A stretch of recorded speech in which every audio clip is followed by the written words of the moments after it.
નમસ્તે મિત્રો, ધોરણ 8ના વિદ્યાર્થી ધ્યાન આપશે. અહીંયા આપણે પાઠ 3 સંશ્લેષિત રેસાઓ અને પ્લાસ્ટિક ચાલુ કરીશું. સંશ્લેષિત રેસા એટલે કૃત્રિમ, માનવ સર્જિત, અને પછી પ્લાસ્ટિક એ આપણે બાકી હતું. છેલ્લે આપણે સંશ્લેષિત રેસા એ ખૂબ એનો ઉપયોગ વધુ કરે લોકો, કેમ કરે છે બધું એ આપણે શીખી ગયા હતા. ટકાઉ વધારે છે, કિંમત ઓછી છે, જાળવણી ઓછી માંગી લે છે, સહેલાઈથી ધોઈ શકાય છે, સહેલાઈથી આપણને મળી શકે છે. આ બધા ઘણા બધા ફાયદા હતા એનો, એ આપણે ભણી ગયા હતા. હવે આપણે શીખવાનું છે પ્લાસ્ટિક. પ્લાસ્ટિક એટલે તમે જુઓ તો પ્લાસ્ટિક છે શું? તો એ પણ એક સંશ્લેષિત રેસા જ છે. સંશ્લેષિત રેસાની જેમ પ્લાસ્ટિક પણ એક પોલિમર છે. ફરી યાદ રાખજો, પ્લાસ્ટિક શું છે? તો સંશ્લેષિત રેસાની જેમ જ પ્લાસ્ટિક પણ પોલિમર છે. એની ગોઠવણી બે પ્રકારની છે, રૈખિક અને અરૈખિક ગોઠવણી, બે પ્રકારની છે. હા, તમે જુઓ છો કે પ્લાસ્ટિકની તો ઘણી બધી વસ્તુઓ આપણે ત્યાં ઉપયોગમાં લઈ શકીએ છીએ. ઘણા બધા આકારમાં, ઘણા કદમાં એ આપણને મળે છે. ઘરમાં તમે જુઓ તો પ્લાસ્ટિકની ડોલ છે, ખુરશી છે, ટેબલ છે, ગ્લાસ છે, ડીશો છે, કેટલી બધી વસ્તુઓ અને કેટલા બધા એના ઉપયોગો, કેટલા બધા આકાર, કેટલા બધા કદમાં આપણને મળે છે. તો પ્લાસ્ટિક એટલે શું છે કે સહેલાઈથી એને કોઈ પણ ઘાટમાં ઢારી શકાય છે, કોઈ પણ આકારમાં એને ઢારી શકાય છે. એનું રિસાયકલ પણ કરી શકાય છે. રિસાયકલનો અર્થ શું? કે એક વખત આપણે કોઈ વસ્તુ ઉપયોગ કર્યો પછી એમાંથી જ આપણે નવી વસ્તુ બનાવવામાં આવે, તે કહેવાય રિસાયકલ. તો આપણે એવી વસ્તુનો ઉપયોગ કરવો જોઈએ કે જેનું રિસાયકલ થઈ શકે. કારણ કે આપણે પ્લાસ્ટિકને એકવાર વાપરીએ ફરીવાર પણ એને વાપરી શકાય છે, બીજા રંગમાં પણ રંગી શકાય છે. કારણ કે પ્લાસ્ટિકને પીગાળી નાખવાનું છે અને પીગાળીને પછી નવો આકાર, નવો રંગ આપવાનો છે. હા, પણ એક વસ્તુ યાદ રાખવાનું ખાસ, કે રંગનો જો વધુ પડતો ઉપયોગ થતો હોય તો એવા પ્લાસ્ટિકનો ઉપયોગ આપણે ખોરાકને સંગ્રહ કરવામાં એનો ઉપયોગ ના કરાય, નુકસાન થાય. આ પ્લાસ્ટિક કેવું છે કે પીગળી શકે છે, અલગ અલગ રંગમાં રંગી શકાય છે. તમે જો આપણા ઘરમાં ઇલેક્ટ્રિકના પાતળા વાયરો પણ છે, અલગ અલગ રંગના છે, તે વાયરના પડ પ્લાસ્ટિકમાંથી બનાવી શકાય છે. ટૂંકમાં ઘણા બધા ઉપયોગ આપણે થઈ શકીએ છીએ. વિચાર કરો કે પ્લાસ્ટિક તો આપણી પાસે ઘણા બધા છે. એક ટુકડો લો, એને તમે વારવાનો પ્રયત્ન કરો તો ઘણા પ્લાસ્ટિક એવા છે કે જે વળી શકે છે, અને જો વધારે પડતું જોર કરશો તૂટી પણ જશે. પણ ઘણી પ્લાસ્ટિકની વસ્તુ એવી છે કે જેને આપણે સહેલાઈથી વાળી શકતા નથી. બે પ્રકારના પ્લાસ્ટિક થયા.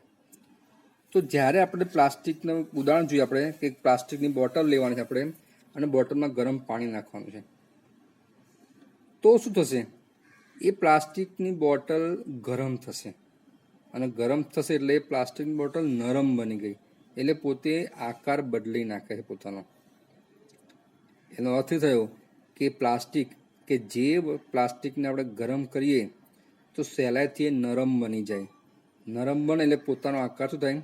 બદલાઈ જાય છે, એટલે તૂટી પણ જાય ઘણી વાર. તો એવા પ્લાસ્ટિકને થર્મોપ્લાસ્ટિક કહેવામાં આવે છે. પ્લાસ્ટિકના બે પ્રકાર છે. પહેલો આકાર આપણે ભણ્યા થર્મોપ્લાસ્ટિક, બીજો થર્મોસેટિંગ પ્લાસ્ટિક. થર્મોપ્લાસ્ટિક કોને કહેવાય? કે જે પ્લાસ્ટિકને ગરમ કરતા નરમ બને, સહેલાઈથી એના આકારમાં ઢારી શકાય, તો એવા પ્લાસ્ટિકને થર્મોપ્લાસ્ટિક કહેવાય. આપણા ઘરમાં ઘણી બધી પોલિથીનની બેગો હોય છે, એને સહેલાઈથી આપણે વાળી શકીએ છીએ. પીવીસી છે, રમકડા છે, કાંસકા છે, ઘણા બધા પાત્રો છે કે જે થર્મોપ્લાસ્ટિકના ઉદાહરણો છે. હવે જે પ્લાસ્ટિકને આપણે ગરમ કરીએ પછી એ નરમ થઈ શકતું નથી. ગરમ તમે કરો પ્લાસ્ટિકને, ઘણા પ્લાસ્ટિક એવા કે તમે ગરમ કરો પણ નરમ કરી શકાતું નથી, એટલે એને આપણે કોઈ આકાર બીજો આપી શકતા નથી. તો એવા પ્લાસ્ટિકને થર્મોસેટિંગ પ્લાસ્ટિક કહેવામાં આવે છે. તમારા ઘરમાં જો સ્વિચની બોર્ડો છે, સ્વિચનું બોર્ડ છે, એમાં સ્વિચ હશે. તે સ્વિચ એ બેકેલાઇટમાંથી બને છે. આ બેકેલાઇટ એ પ્લાસ્ટિક છે કે જે એકવાર ગરમ કરશો પછી નરમ બનતું નથી. પછી મેલેમાઇન, એ પણ થર્મોસેટિંગ પ્લાસ્ટિક છે. આ બે ઉદાહરણો ખાસ યાદ રાખવાના છે કે થર્મોસેટિંગ પ્લાસ્ટિકના બે ઉદાહરણ લખો તો બેકેલાઇટ અને મેલામાઇન. આ બેના ઉદાહરણ છે. બેકેલાઇટ શું છે? ઉષ્માનું અને વિદ્યુતનું અવાહક છે, એટલે કે આપણે એને કરંટ નથી લાગતો, ગરમ પણ ના થાય તેવી વિદ્યુતની સ્વિચો છે, એ બેકેલાઇટમાંથી બને છે. પછી વિવિધ વાસણના જે હાથા છે કાળા રંગના કે અલગ રંગના, એ હાથા જે છે એ મેલામાઇનના બને છે. એટલે આપણું જે વાસણ ગરમ થાય પણ એ હાથો ગરમ થતો નથી, એટલે હાથો આપણે સરળથી પકડી શકીએ અને ગરમ પદાર્થને નીચે ઉતારી શકીએ. તો આવા બે વસ્તુ બેકેલાઇટ અને મેલામાઇન, એ બંને કોણ છે? અગ્નિ અવરોધક છે. એટલે એ પદાર્થો ગરમીને સહન કરી શકે છે, આપણને એનાથી દજાતું પણ નથી. એટલે થર્મોપ્લાસ્ટિક, થર્મોસેટિંગ પ્લાસ્ટિક એ બે પ્લાસ્ટિકના ઉદાહરણો છે. એના ઘણા બધા ઉપયોગો છે. આપણા ઘરમાં બી કેટલાક વસ્તુઓ છે કે તમે લોકો જોઈ શકો છો કે એનો ઉપયોગ ક્યાં આપણે કરી શકીએ છીએ, બહારથી પણ લાવી શકીએ છીએ એ વસ્તુઓ. આપણે વિચાર કરો, ઘરમાં ગમે તો શું લે, ચલો પાણી પીવાની બોટલ છે, દૂધની કોથળી છે, અથાણાની બોટલ છે, કોઈ તૈયાર મસાલા લાવે છે, નાસ્તા લાવે છે, એ બધા પ્લાસ્ટિકમાં જ ઉપયોગ કરે છે. બધાનો સંગ્રહ પ્લાસ્ટિકમાં થતો હોય છે, કારણ કે પ્લાસ્ટિક સૌથી અનુકૂળ લાગે છે. હલકું, એકદમ હલકું છે, કોઈ વજન જ નથી, કિંમતમાં સસ્તું છે, મજબૂત છે, સરળતાથી આપણે વાપરી શકાય, સરળતાથી એક જગ્યાએ લઈ પણ શકાય છે, હલકું છે. ધાતુ તો વજનમાં બહુ ભારે હોય, એકદમ પ્લાસ્ટિક હલકું હોય. એના કારણે પ્લાસ્ટિકનો ઉપયોગ બહુ થવા માંડ્યો. આજકાલ તમે જુઓ, આપણે જે ટુ વ્હીલર ગાડીઓ છે, મોટર કાર છે, હવાઈ જહાજ છે, અવકાશ છે, એમાં પણ પ્લાસ્ટિકનો ઉપયોગ થવા માંડ્યો છે. તમે સ્લીપર પહેરો ઘરમાં, એ પણ પ્લાસ્ટિકની છે. ફર્નિચરમાં તો તમે જુઓ તો ફૂલદાની, ફૂલો, ખુરશી, ટેબલ, ઘણી બધી વસ્તુઓ છે, અસંખ્ય વસ્તુઓ જે પ્લાસ્ટિક તરીકે આપણે ઉપયોગમાં લઈ શકીએ છીએ. સસ્તી, મેન તો સસ્તી વસ્તુ છે.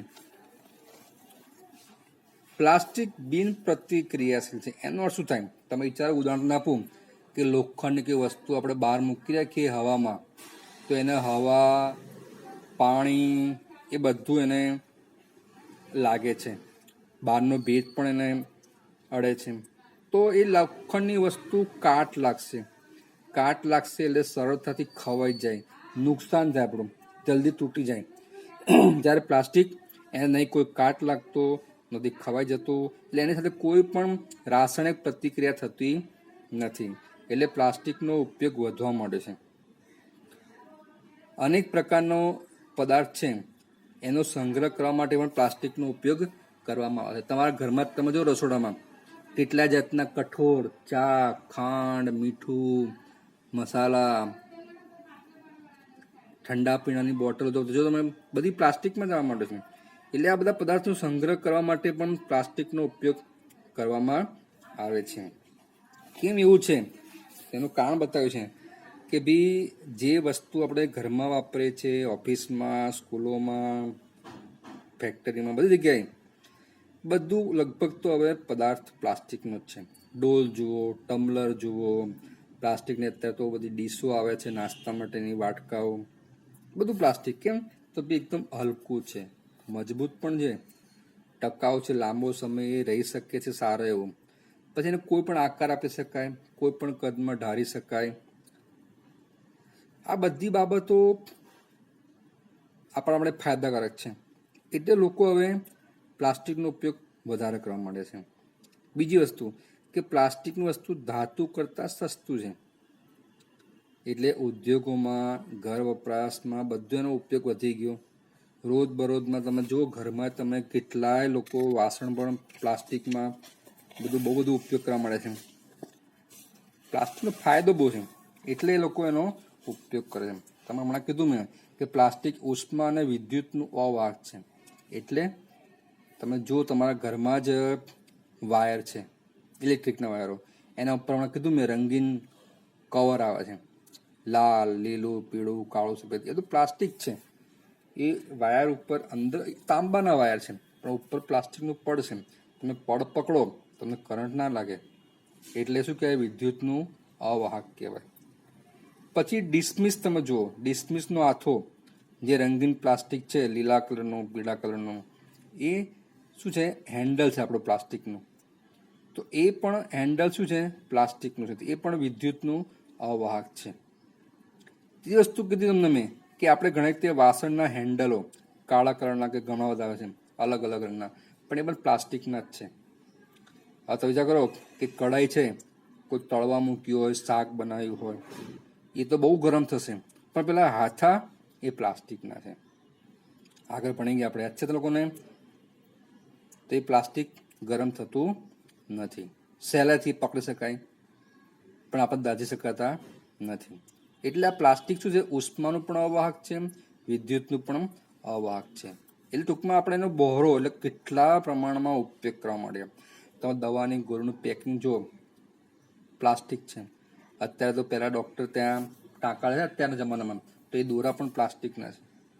સિરિંજ એટલે ઇન્જેક્શન, ડૉક્ટરના હાથના મોજા, બધા સાધનો કેવા ગયા? પ્લાસ્ટિકના. માઇક્રોવેવ ઓવન નામ સાંભળ્યું છે બધાએ? એમાં કેક સારી બને છે, બનાવીને ખાજો. તો માઇક્રોવેવ ઓવન એમાં પણ ખાસ પ્રકારના પ્લાસ્ટિકના વાસણો વપરાય છે. ઓવનમાં તો ગરમી બહુ હોય, છતાંય પ્લાસ્ટિકના વાસણને કોઈ અસર થતી નથી. એનું અલગ પ્લાસ્ટિક આવે છે. ટેફલોન એ પણ પ્લાસ્ટિક છે. આપણે ત્યાં રસોઈના વાસણો છે ને, એ નોનસ્ટિક કહેવામાં આવે બીજા નોનસ્ટિક વાસણો. તારા મમ્મી પપ્પાને કહેજો બતાવશે નોનસ્ટિક વાસણો. એની નીચે અલગ પડ છે કે એને કારણે પાણી કે તેલ ચોંટતું નથી, તો એ નોનસ્ટિક પડ ચડાવવામાં આવે છે. એ બધું પ્લાસ્ટિક કે જો એને કોઈ જાતની અસર થતી નથી ગરમીની ટૂંકમાં. પણ નુકસાન બહુ છે એના કારણે. આપણે ત્યાં નુકસાન બહુ. કેમ? આપણે બજારમાં જઈએ છીએ, બધી વસ્તુ લાવી છે, પ્લાસ્ટિકની કોથળીમાં આપણને ભરીને આપે છે. શાક લાવો, ફળ લાવો, કરિયાણું લાવો, મસાલા લાવો, કેટલી બધી વસ્તુઓ બધી પ્લાસ્ટિકની બેગમાં પેક કરીને આપણને લઈ ગયા ઘરે. અંદર વસ્તુ કાઢી લઈએ, એ પ્લાસ્ટિક કોથળી નાખી દઈએ, કચરામાં નાખી દે છે. આ બહુ નુકસાનકારક છે, કારણ કે પ્લાસ્ટિકનો નિકાલ કરવો ખૂબ અઘરું કામ છે, વિકટ સમસ્યા છે. પ્લાસ્ટિકનો નિકાલ કરવો ખૂબ જ વિકટ સમસ્યા છે. તમે વિચાર કરો, કોઈ ખોરાક પડ્યો હોય બહાર, તમે નાખો છો, તો એ શું થાય? તમે થોડા સમયથી સાફ થઈ જાય, બધું નાશ પામે, કોઈ ખાઈ જાય, પ્રાણી આવીને. પણ આ પદાર્થ એવો છે કે એનું વિઘટન થતું જ નથી. સમજણ પડે તને? એ નાશ પામતો નથી. તો આપણે બે વ્યાખ્યા શીખ્યા કે જૈવ વિઘટનીય શું અને જૈવ અવિઘટનીય શું. તો એવા પદાર્થો છે કે જે કુદરતી પ્રક્રિયા વડે વિઘટન પામે છે, નાશ પામે છે, સાફ થાય છે, તો એને શું કહેવાય? જૈવ વિઘટનીય. પણ અમુક પદાર્થ એવા છે કે કુદરતી પ્રક્રિયા વડે વિઘટન પામતા નથી, એને કહેવાય જૈવ અવિઘટનીય. એક સાદું ઉદાહરણ આપું આનું બીજા વ્યાખ્યાનું, કે કોઈ પ્લાસ્ટિકની વસ્તુ હોય, તમે એને બહાર કચરા મૂકી રાખો, એક દિવસ પછી જુઓ, 2 દિવસ પછી જુઓ, અઠવાડિયા પછી જુઓ, તો એમને એમ જ હશે, એનો કોઈ નાશ થતો જ નથી. ઉપરથી વાતાવરણને કારણે શું થશે? પ્રદૂષણ ફેલાશે, તો એ વિઘટન પામતું નથી. તો એવા પદાર્થને જૈવ અવિઘટનીય પદાર્થ કહેવામાં આવે છે. વિચાર કરો, ફળ છે, શાકભાજી, છાલ, બધા રસોઈ છે, એ 1 કે 2 અઠવાડિયામાં વિઘટન થઈ જાય છે. કાગળને 10 થી 30 દિવસ લાગે છે. સૂતરાઉ કાપડને 2 થી 5 મહિના લાગે છે. લાકડું 10 થી 15 વર્ષમાં નાશ પામે છે. ઘણી ધીમે ધીમે શું થાય? ઘસારો પણ ખલાસ થાય. ઊનના કપડાં આપણે લગભગ 1 વર્ષ થયા પછી ધીમે ધીમે ઘસાઈ જાય છે, વરસ લાગે. પણ એલ્યુમિનિયમના, લોખંડના, ધાતુના જે સાધનો છે બધા, એને 100 થી 500 વર્ષ લાગે છે. યાદ રાખજો, આ 100 થી 500 વર્ષ. પણ આ બધાની સાથે આ બધા નાશ તો પામે જ છે. એટલે આ બધા શું છે? જૈવ વિઘટનીય છે. ખાલી આ 2 વસ્તુ છેલ્લે કીધી મેં, છેલ્લી કીધી પ્લાસ્ટિકની થેલીઓ, એ ક્યારેય વિઘટન પામતી નથી. શું કહે? જૈવ અવિઘટનીય પદાર્થ કહેવામાં આવે છે. તો આવું અવિઘટનીય વિઘટનને કારણે શું થશે સાંભળીએ આપણે. અમુક પ્લાસ્ટિકને વિઘટન પામતા કેટલાક વર્ષો લાગે છે, પણ એટલા વર્ષ સુધી વસ્તુ ત્યાં ત્યાં પડી રહે, વાતાવરણમાં દૂષણ થાય, પર્યાવરણમાં પ્રદૂષણ ફેલાવે છે. અને ઉપરાંત એનું દહન ધીમું ધીમું થાય. જે પદાર્થનું દહન ધીમે ધીમે ધીમે થાય તો એ સંપૂર્ણ દહન થતું નથી. તો એ દરમિયાન એમાંથી ઘણા ઝેરી પદાર્થો, ઝેરી ધુમાડા વાતાવરણમાં બહાર નીકળે, એટલે આપણી આસપાસની હવા પણ દૂષિત થાય. દૂષણ વધી ગયું એટલે કે પ્રદૂષણ વધી ગયું. તો આ બધાને આપણે મુશ્કેલી દૂર કરવી પડે, ફરજિયાત દૂર કરવી પડે. તો પહેલું કામ તો શું કરવું પડશે કે આપણે જ્યારે બી કંઈ વસ્તુ લાવવાની હોય કે લઈ જવાની હોય તો પહેલી પ્લાસ્ટિકની બેગનો ઉપયોગ બંધ કરી દો. એને કારણે ઘણું બધું પ્લાસ્ટિક વાપરવાનું બંધ થઈ જશે. આવું કેમ? તો આપણે જ્યારે બી પ્લાસ્ટિકની વસ્તુ વાપરીએ છીએ ને તો એને કારણે શું થશે, આપણે કચરામાં નાખી દઈએ થેલીઓ, કચરાના ઢગલામાં એ થેલી જાય છે અને ત્યાં ઘણા પ્રાણીઓ ખાતા હોય છે બધું. ગાય પણ ખાય, કૂતરા પણ ખાય. તો એના પેટમાં એ મટીરિયલ જવાનું પ્લાસ્ટિકનું શ્વસન તંત્રમાં ફસી જવાનું, એને ઘણા બધા રોગો થાય, ઘણી રીતે મૃત્યુ પણ પામે છે. એટલે આપણે જવાબદાર છીએ, પણ આપણે જો એનો ઉપયોગ બંધ કરી દઈએ તો આપણે આ વસ્તુ બનશે નહીં. ઘણા તો કચરો નાખીએ ગટરમાં તો ગટર પણ ભરાઈ જાય છે. તો એ આપણે પોતે જવાબદાર છીએ બનાવવા માટે. તમે જો બિસ્કિટ ખાઓ છો, કોઈ નાસ્તાના પેકિંગ ખાઓ છો, તો પિકનિક પર જતી વખતે, બગીચા જતી વખતે આ વસ્તુ ખાસ જો મળે, જ્યાં ત્યાં કચરો ફેંકી દઈએ છીએ. તો આપણે જવાબદાર નાગરિક તરીકે આ કામ ના કરવું જોઈએ. આ જાહેર સ્થળ કહેવાય, એને આપણે સ્વચ્છ રાખવું જોઈએ, પ્લાસ્ટિક મુક્ત રાખવું જોઈએ. તેના માટે પહેલાં આપણે પોતે જ એ કાર્ય કરવું પડશે. તો શું કરશો એના માટે? મેં કીધું કે બને ત્યાંથી પ્લાસ્ટિકનો ઉપયોગ કરવાનું ટાળો, બંધ કરી દો. ટૂંકમાં ખરીદી કરવા જાઓ તો કોઈ પ્લાસ્ટિકને બદલે કાગળની કે કપડાની થેલીનો ઉપયોગ કરી નાખો. પછી કીધું મેં પેલા બે જૈવ વિઘટનીય, જૈવ અવિઘટનીય, એ પેલા શું કરવું પડશે આપણે એને, એ શું પદાર્થને આપણે અલગ અલગ પાડવા પડશે. ભીનો કચરો, સૂકો કચરો અલગ કરી દેવો પડશે. આવા પ્લાસ્ટિકનો જે મટીરિયલ છે આપણું, એનો વપરાશ બંધ કરી દો, ઘટાડી દો. અથવા એવું પ્લાસ્ટિક વાપરો કે જેનેથી એનું રિસાયકલિંગ કરી શકીએ. જે પ્લાસ્ટિકનું રિસાયકલિંગ કરી શકાય એવું જ પ્લાસ્ટિક આપણે ખરીદવું જોઈએ, એવો જ વસ્તુનો ઉપયોગ કરવો જોઈએ. કારણ કે એને કારણે આપણે શું કરવાનું કે જ્યારે વસ્તુ આપણે વાપરી શકીએ એટલે શું થાય, પ્લાસ્ટિકને ફરી રિસાયકલિંગ કરી નાખવાનું, ફરી નવી વસ્તુ બનશે. બરાબર છે? તો આના માટે આપણે આટલું તો કરવું પડે ખાસ. દરેક વ્યક્તિ આટલો ઉપયોગ કરવો પડશે ખાસ. બીજું એક નવું વસ્તુ આપણે શીખવાની છે અત્યારે, કે આપણે જાગૃત નાગરિક છે. કેવા નાગરિક છે?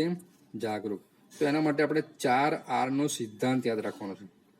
આ જવાબ ખાસ રાખવાનો છે. 4R સિદ્ધાંત. રિડ્યુસનો મતલબ ખબર કે પ્લાસ્ટિકનો પદાર્થ જે છે એનો વપરાશ ઘટાડો, એને રિડ્યુસ કહેવાય. રીયુઝ તો એનો વારંવાર ઉપયોગ કરો. રિસાયકલમાં કીધું મેં કે જેનો રિસાયકલ કરી શકાય એવા જ પદાર્થનો ઉપયોગ કરવો જોઈએ. રિકવર એટલે વાપરી શકાય તેવી વસ્તુઓને ફરી પ્રાપ્ત કરો. ફરીથી આપણે એને પ્રાપ્ત કરવાનું છે, ફરી વાપરવા માટે. બીજું કે જરાશયમાં પ્લાસ્ટિકની બેગ ના નાખો, રસ્તા પર ના નાખો, બગીચામાં ના નાખો. ખરીદી કરવા જતા મેં કીધું કે પ્લાસ્ટિકની બદલે કાપડની થેલી લઈ જાઓ. ટૂંકમાં ઓછામાં ઓછા પ્લાસ્ટિકનો ઉપયોગ થાય. તમે જો વિચાર કરો, સ્કૂલમાં તમે રોજ પ્લાસ્ટિકના લંચ બોક્સ લાવો છો, ના લાવવો જોઈએ. એ પણ તમને નુકસાન કરે છે, કારણ કે રંગ અંદર આવે છે, રંગ કેમિકલ કહેવાય. તો તમે જે ખાઓ એમાં કેમિકલ મિક્સ થાય અને તમને નુકસાન થાય. એટલે લંચ બોક્સનો પણ ઉપયોગ બંધ કરી દો. સ્ટીલના બોક્સ લાવો, સારામાં સારું છે એ જ લાવવું જોઈએ, એનો ઉપયોગ કરવો જોઈએ. તો જ તમે લોકો સારું એનો ઉપયોગ કરી શકશો. બરાબર છે? હવે આપણે પ્લાસ્ટિકના ગુણધર્મો શીખીએ. હમણાં શીખીશું મેં કે કાટ લાગતો નથી, હલકું છે, મજબૂત છે, ટકાઉ છે, કોઈ પણ આકારમાં કે કદમાં ઢાળી શકાય છે, વિવિધ રંગ બનાવી શકાય છે, ધાતુ કરતાં સસ્તું અને એકદમ હલકું છે, એટલે એક જગ્યાએથી બીજી જગ્યાએ આપણે લઈ જઈ શકાય છે. સવાલ એ જ છે, પણ બદલી નાખીશું કે આધુનિક સમયમાં ધાતુનું સ્થાન પ્લાસ્ટિક લીધું, એટલે ધાતુનો ઉપયોગ ઓછો થઈ ગયો, પ્લાસ્ટિક વધી ગયું. તો આ જ વસ્તુ છે કે ભાઈ પ્લાસ્ટિક છે એ કેવો છે, નિષ્ક્રિય, કાટ લાગતો નથી, એટલે એને પ્લાસ્ટિક પર કોઈ કાટ લાગતો નથી. ધાતુ કરતાં સસ્તું છે, ધાતુ કરતાં વજનમાં હલકું છે, એટલે હેરફેર કરી શકે સહેલાઈથી.